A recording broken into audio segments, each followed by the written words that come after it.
You're walking into a monastery pharmacy. Jars line the wall, powdered skull, dried blood, and mumia, ground Egyptian mummy, sold as cure-alls by respectable apothecaries. Kings swallowed it too. Charles II took King's Drops, a tincture of distilled human skull, to fend off death. And crowds at executions? Epileptics were told to drink the warm blood of the condemned, straight from the scaffold, because physicians swore it calmed seizures. This isn't folklore. It's Europe's medical history, where faith met flesh and science blurred into sorcery. Stay with me. By the end, you'll never look at medicine the same way. Again. Ever. Promise. You think the medieval pharmacy smelled like herbs and roses? Wrong. It reeked of rot and resin, picture jars stacked high in apothecaries from London to Prague. Inside, not spices, but ground human skull, powdered mummy flesh, and sometimes even congealed human blood. These weren't contraband. They were proudly sold as medicine. Physicians swore that powdered cranium treated epilepsy, that drinking blood restored vitality, that mummy flesh could stop internal bleeding. Imagine your doctor today prescribing a smoothie made of cremated remains. That's how normalized it was then. The practice wasn't fringe. Royalty indulged in it. In the 17th century, Charles II of England literally brewed King's Drops, a potion distilled from the skull of an executed man, convinced it prolonged life. German and Scandinavian execution scaffolds became pharmacies in themselves. Poor people rushed forward to collect the warm blood of beheaded criminals, pressing cups beneath the scaffold as though catching spilled wine. Physicians even recommended it. The blood of the condemned was thought to contain life force, still hot with vitality. But here's the twist. What began as scientific medicine quickly turned into a macabre economy. Apothecaries imported Egyptian mummies by the ton, grinding ancient bodies into dust to sell across Europe. This wasn't exotic superstition. It was business, endorsed by universities and monarchs alike. If you think that's disturbing, wait. Because the real horror wasn't just what they consumed. It was why they believed it worked. Imagine standing in a medieval square, the crowd buzzing as an executioner raises his axe. But not everyone is there to cheer. Some are there to drink. Physicians swore that fresh, warm human blood, ideally from a man executed moments ago, could cure epilepsy and nervous fits. And so when the blade fell, desperate sufferers would rush forward with cups, pressing them beneath the scaffold to catch the lifeblood as it poured. Some accounts describe epileptics kneeling beside the corpse, their lips pressed directly to the still twitching body, gulping before the executioner could shoo them away. This wasn't rumor. It was medical advice, written in serious treatises. German physician Johann Schroeder in the 1600s recommended blood as the fountain of health, especially if taken while still hot. To modern ears, it sounds vampiric, but to a society terrified of seizures and madness, it was salvation. Even the smell of iron and steam rising from the scaffold became part of the cure. People whispered that the closer the blood was to the moment of death, the stronger its power. Execution sites became open-air pharmacies, where condemned men were transformed into involuntary donors for the desperate. But here's the grotesque irony. This practice blurred the line between healer and butcher. Instead of banishing superstition, medieval science institutionalized it. And if you think drinking blood was the worst of it, brace yourself, because the next treatment demanded something even more unthinkable: the flesh of the dead. Picture this: caravans hauling crates of blackened corpses across the Mediterranean, not for burial, but for the butcher's table. For centuries, Europeans believed in mumia, a medicine made from ground-up Egyptian mummies. Apothecaries from Paris to Venice kept it in jars, sold by the ounce, often at the same counter where you might buy saffron or cinnamon. The taste? Bitter, tar-like, because much of it came coated in pitch and resins used for embalming. To a 16th century patient, that bitterness was the taste of healing. Kings and commoners alike swallowed it. The French king, Francis I, carried a pouch of powdered mummy mixed with rhubarb, taking it daily against poison. Apothecaries assured buyers that mummy flesh contained the concentrated life force of antiquity, hardened, preserved, and now transferable to anyone willing to choke it down. Physicians like Guy de la Fontaine, who traveled to Egypt in the 1500s, exposed the fraud. Many mummies sold in Europe weren't ancient at all, but fresh corpses sun-dried by unscrupulous merchants. Yet demand never faltered. People wanted the dead inside them, convinced it was salvation. Imagine grabbing a handful of beef jerky at a gas station, only it's centuries-old human flesh, consumed by dukes and monks who believed it would knit bones, cure bleeding, or even grant longevity. What passed for pharmacy was, in truth, a form of ritualized cannibalism cloaked in medical Latin. But wait, if swallowing corpses seems horrifying, the next step was even more disturbing. Some Europeans didn't just eat the ancient dead, they harvested the newly dead. Forget the mummies of Egypt. Europeans soon realized they didn't need to import corpses when local execution scaffolds supplied fresher stock. Physicians claimed that the closer a body was to death, the stronger its healing power. That meant criminals, rebels, and heretics didn't just die for justice. They became medicine cabinets for the living. Apothecaries purchased strips of flesh directly from executioners. The skin was dried, powdered, and mixed into salves to treat bruises and wounds. In some German towns, executioner's fat was rubbed onto aching joints or smeared on cuts, with the macabre promise that another's life force would knit your flesh back together. The practice was so normalized that executioners themselves sometimes became part-time healers, selling bits of the bodies they mutilated. And this wasn't just a peasant superstition. Scholars and clergy endorsed it. 17th century medical manuals calmly listed homo fat, human fat, as an ingredient alongside herbs and minerals.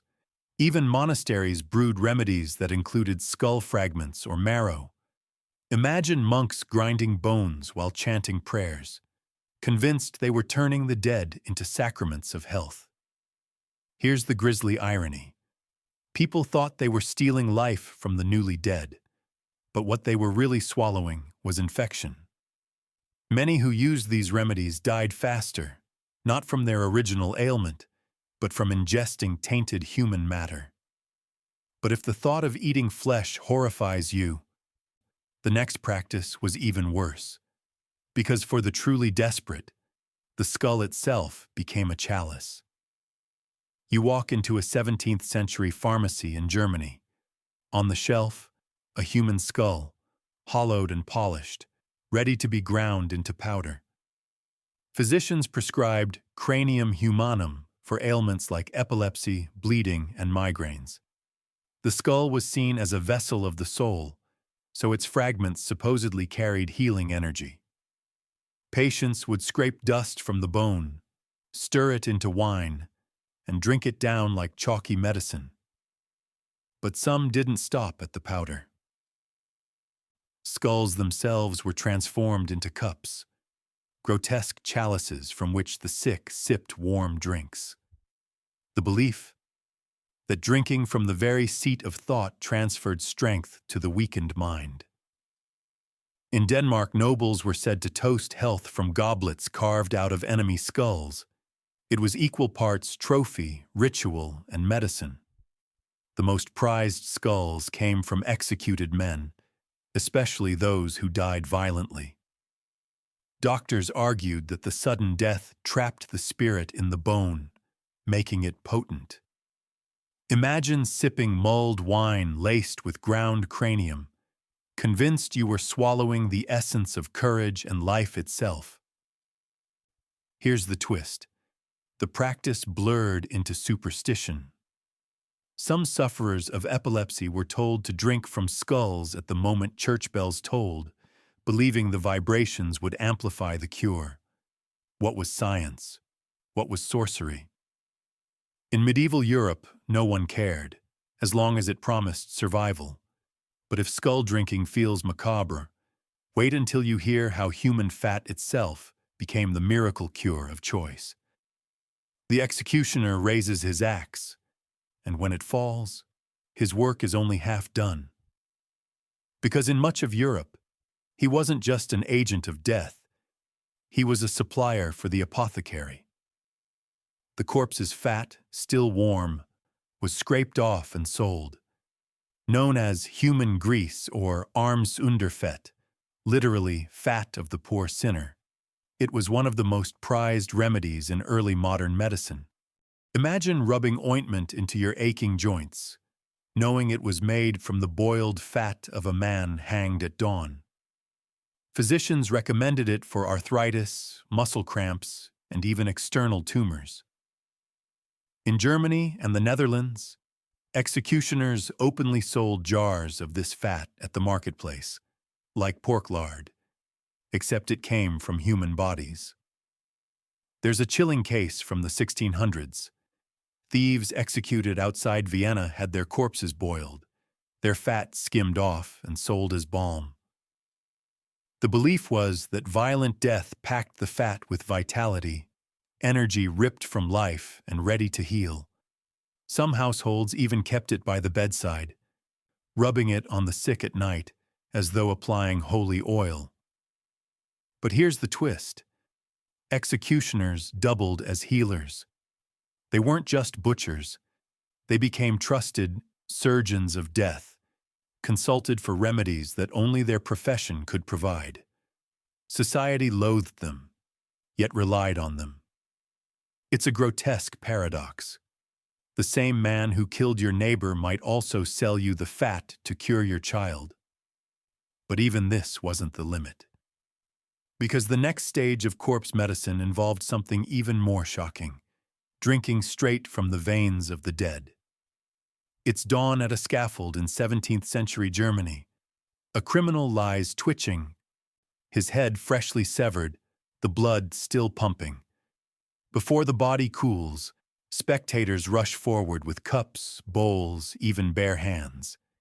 They're not here for spectacle, they're here for medicine.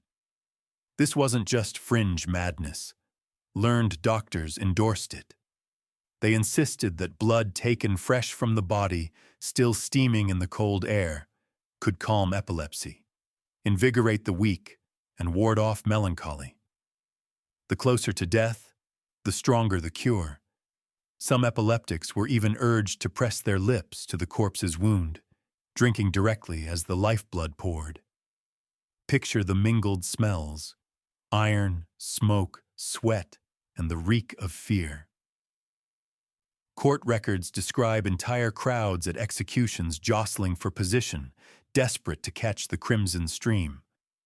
Physicians swore the blood carried the soul's energy, the very spiritus vitae.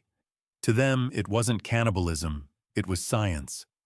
But to us, it reads like a vampire cult sanctioned by the church and the universities. Even nobles indulged. In 1679, German chemist Johann Schroeder included fresh human blood in his official pharmacopoeia. He wasn't joking. He was giving medical instruction. The act of drinking hot blood became a ritual of healing. One part faith, one part horror show. But the obsession with life essence didn't stop at blood. Physicians soon claimed the brain itself held curative power, leading to one of the strangest practices. If you thought blood drinking was grotesque, wait until you hear what Europeans did with the brain. Physicians argued that the brain, the very seat of thought, contained potent healing oils. The remedy? A distilled tincture of human brain matter, ideally from a young person who died violently.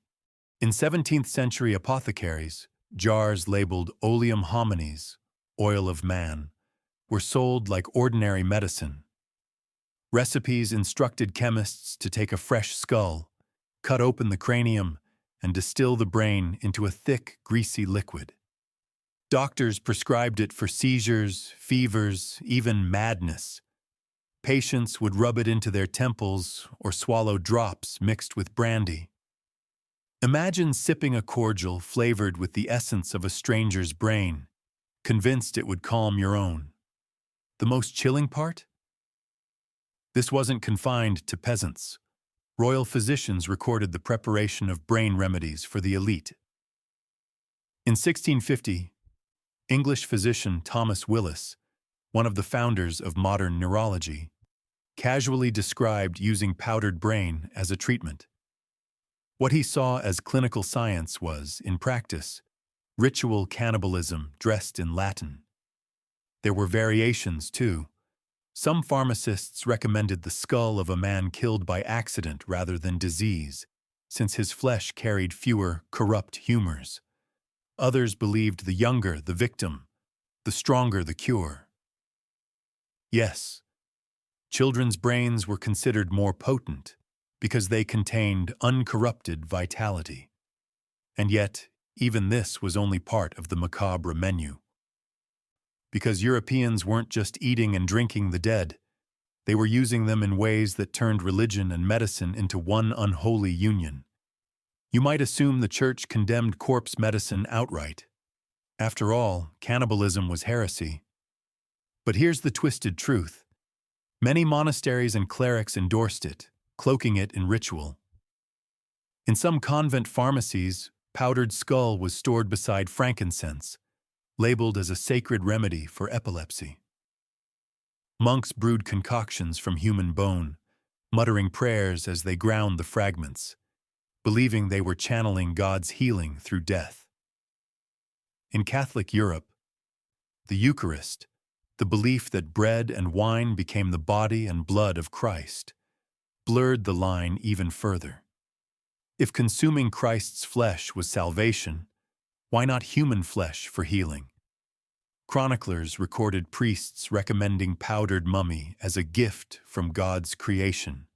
It sounds blasphemous, but to medieval minds, it was perfectly logical. The bizarre mixture of faith and flesh reached its peak in Spain and Italy, where relics of saints were sometimes scraped and ingested by pilgrims hoping for miracles. Bits of bone, slivers of skin, even dried blood, all treated as holy cures. Cannibalism became sanctified, transformed into an act of piety. But here's the sting of irony. While ordinary believers gnawed relic crumbs in hope of divine blessing, Europe's rulers and scientists were consuming entire corpses in the name of reason. The sacred and the scientific met in the most grotesque way possible. And the next chapter of this story? It takes us into the royal bedchamber, where kings themselves drank the dead to cling to life. Think cannibal medicine was just for peasants and quacks? Think again. The crowned heads of Europe, men who dined on silver platters, also swallowed human remains. Francis Maurne of France kept powdered mummy in a pouch, mixing it with rhubarb to protect against poison. He wasn't embarrassed. He saw it as the latest in cutting-edge medicine. Even more shocking was Charles II of England. Desperate to outwit death, he commissioned his personal apothecaries to brew a concoction called King's Drops. The key ingredient? Distilled human skull. He drank it regularly, convinced it fortified his body. Imagine a monarch sipping what was essentially liquefied head, believing it gave him immortality. This wasn't rumor. Receipts and recipes survive, and they weren't alone. Christian IV of Denmark and Pope Innocent VIII were rumored to consume the blood of youths. When Innocent lay dying in 1492, his doctors reportedly transfused him with the blood of 3 boys. They died, and so did he. But the attempt reveals just how far elites went to devour life. These weren't back-alley potions. They were royal prescriptions, endorsed by court physicians who blended science with sorcery. The irony? These rulers thought corpse medicine proved their sophistication, yet it made them parasites on the bodies of the poor and executed. But if kings devouring skulls shocks you, brace yourself. Because some physicians took the logic even further, by prescribing raw flesh straight from the grave. Imagine it, midnight in a German churchyard, the soil freshly turned, the stench of rot seeping through the air. Apothecaries and grave robbers didn't just wait for ancient mummies or public executions. They dug up corpses in secret, hacking flesh from the newly buried to sell as medicine. Physicians argued that the younger the death, the stronger the cure. A man dead for hours still carried his life force. A corpse just buried yesterday, practically overflowing with it. Some recipes demanded strips of human muscle, dried into jerky, then ground into powder. Others preferred marrow boiled from bones. The most disturbing cases involved corpses of the young. Children's flesh was considered especially potent, uncorrupted, full of vitality. That grotesque belief turned graveyards into pharmacies of horror. There's a chilling account from 1600s Germany. Grave robbers stole the body of a young boy, dried his flesh, and sold it to a wealthy merchant as a remedy for plague. The buyer swallowed it willingly, convinced he was preserving his life. To us, it's cannibalism. To them, it was cutting-edge survival. Even respected scholars like Paracelsus, hailed as a father of modern medicine, defended the use of corpse remedies. He claimed that violent death trapped the soul's power in the body and that eating it transferred strength. The result? Europe's brightest minds legitimized one of the darkest practices in human history. But the horror wasn't limited to medicine. Because corpse consumption also became entertainment, sold to eager crowds as spectacle. Executions in medieval and early modern Europe weren't just punishments. They were public carnivals. Families brought children, vendors sold food, and beneath the gallows, medicine seekers lined up like shoppers at a market. When the axe fell or the rope snapped taut, some rushed forward not in pity, but in hunger. The condemned were about to become remedies on legs. Chroniclers describe epileptics pressing cups under the neck of the freshly decapitated, gulping the steaming blood before it cooled. Others waited for the hangman to strip fat from the corpse, boiling it into salves to sell right there at the scaffold. Executioners became grotesque celebrities, admired for their skill with the sword, but also courted for their ability to provide cures, and the crowd loved it. To them, it wasn't horror, it was hope.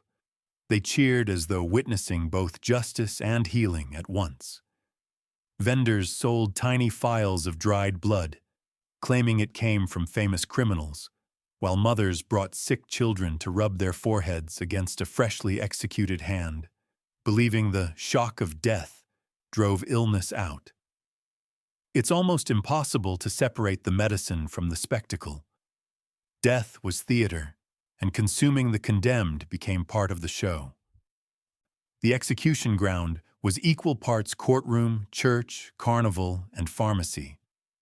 But the darkest twist was yet to come. Because for some, the practice wasn't just medicinal, it became a form of addiction to the dead.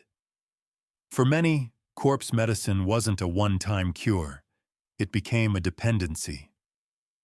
Chronic sufferers of epilepsy or melancholia were told to drink human blood regularly, especially fresh from executions.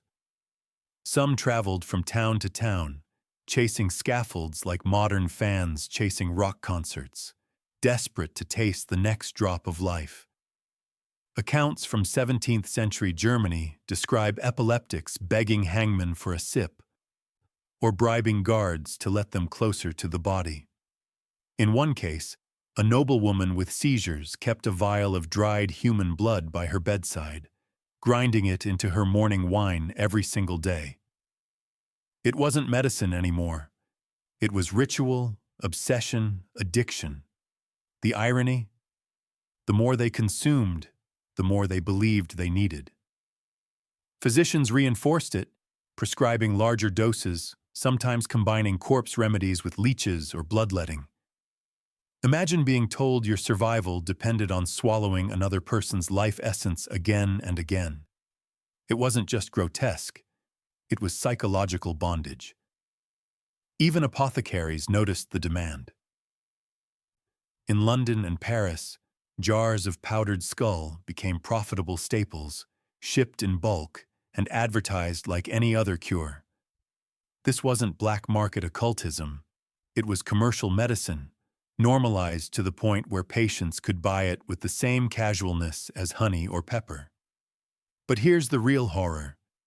Even as science advanced, the practice didn't die.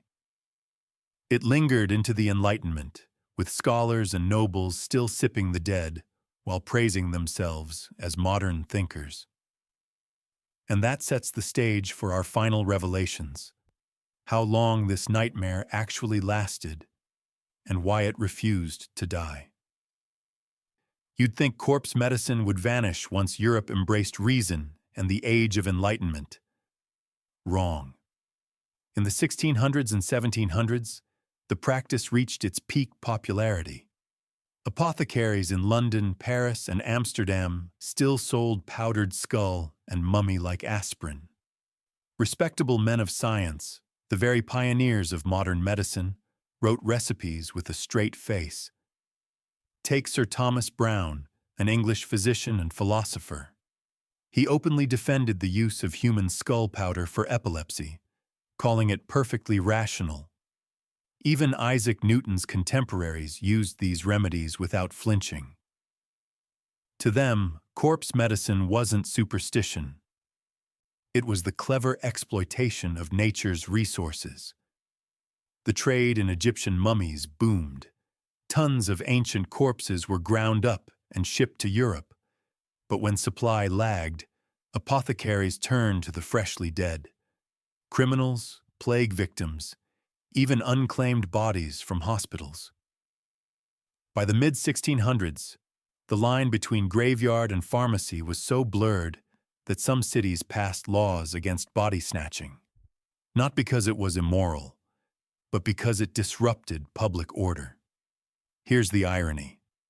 These same intellectuals mocked peasants for superstition while spooning human powder into their wine. They sneered at witchcraft, yet consumed the dead in the name of science.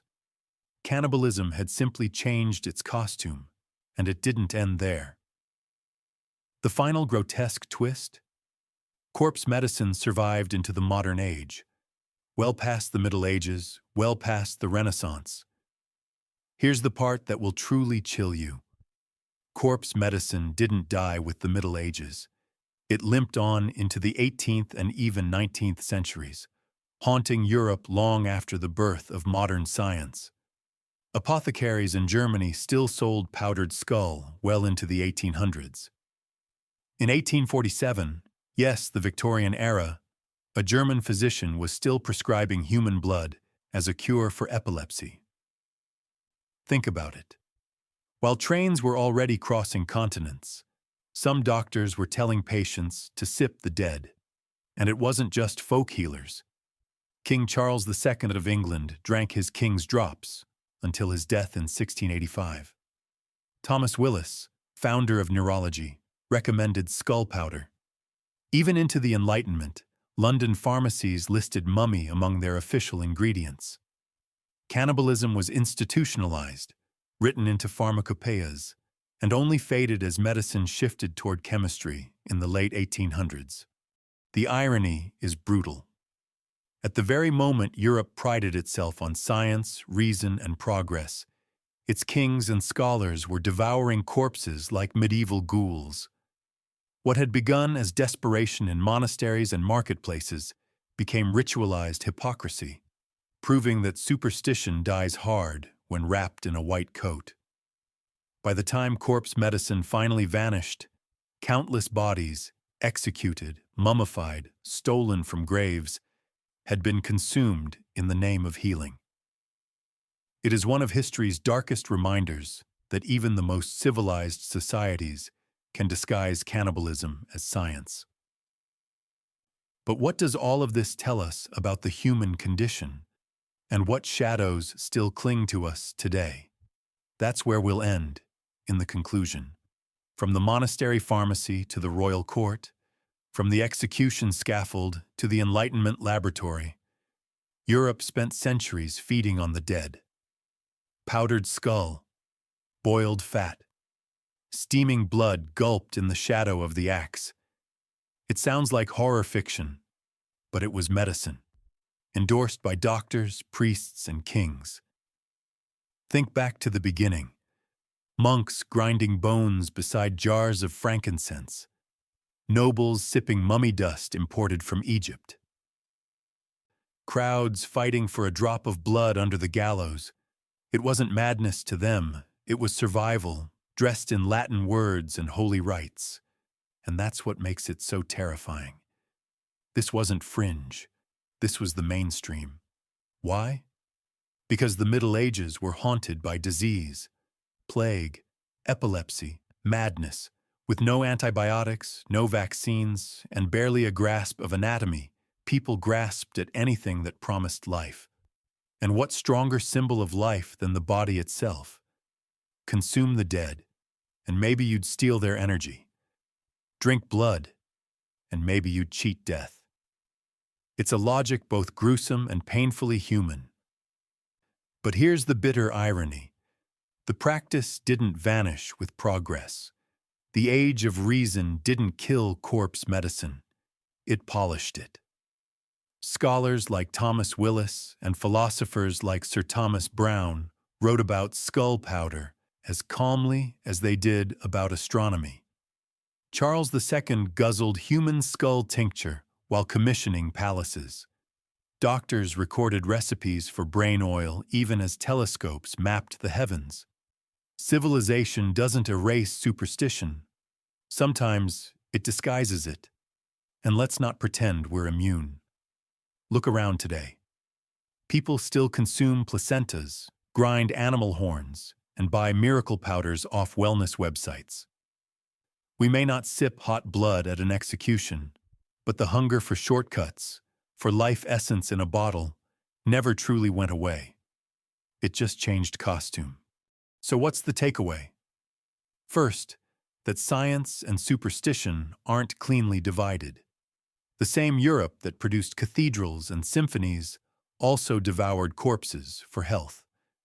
Second, that desperation drives people to the unthinkable. When death stalks every family, when plague wipes out half a city, people will drink anything, believe anything. That isn't just history, it's human nature. And finally, it forces us to ask, what will future generations say about us? Will they look back in horror at the things we consume, the medicines we trust, the rituals we follow? Will they see our miracle diets, our stem cell obsessions, our billion-dollar wellness industry as enlightened science, or as another chapter of ritual cannibalism dressed in modern robes?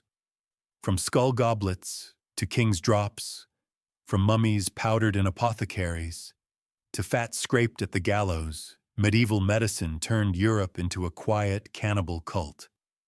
And though we'd like to believe we've outgrown it, the hunger for life at any cost still lingers in our veins. So let me leave you with this. Which horror unsettled you most?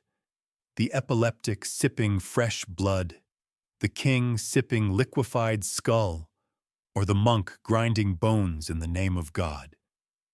Comment your answer below. Subscribe if you want more brutally honest history that rips the mask off the past.